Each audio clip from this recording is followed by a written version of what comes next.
Some have won almost every trip, but others almost never. But at some point, every bikie rides with a Pillion. Here's some tips to make sure you both enjoy the experience.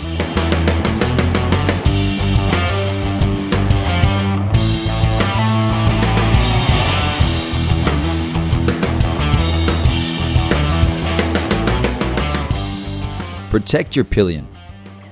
Dress your Pillion better than yourself. If anyone's going without gloves or a jacket, it should be you, the rider. Bare skin is gravel rash waiting to happen. Comfort up, distance down.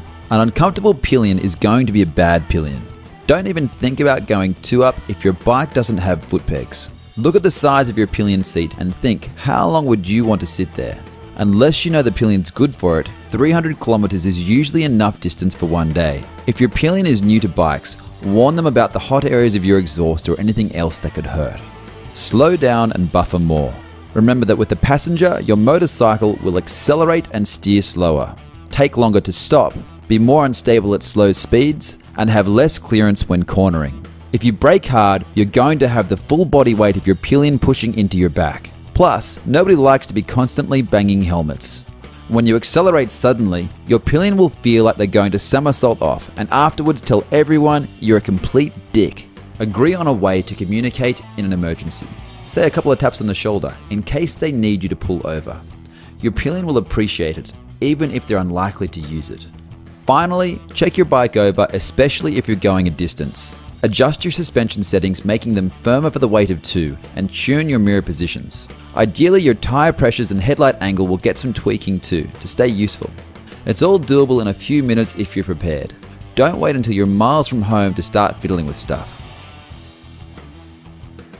Riding Pillion is great fun, but it can be even better for both of you if you follow a few standard rules. Ask before you climb on the bike so the rider's prepared for the balancing act. Always sit facing front. Hold the bike rails or ride around the waist, whatever's most comfortable. Don't grab the rider's arms or shoulders at any time. Mimic the rider's position when leaning into corners. You want to align your body with theirs. No sudden movements, especially at low speed. Never lean the other way in a corner. Watch the road so you can anticipate acceleration or braking and keep from bumping helmets. Prepare for the problem so it doesn't happen by wearing the most protective gear you have. Pillions often get worse injuries than riders when things go wrong because they've generally got less protection. Finally, use your judgment. Make sure you're comfortable that the rider has enough experience to take you on the back in the first place. Just remember, the only person responsible for your safety on the road is you.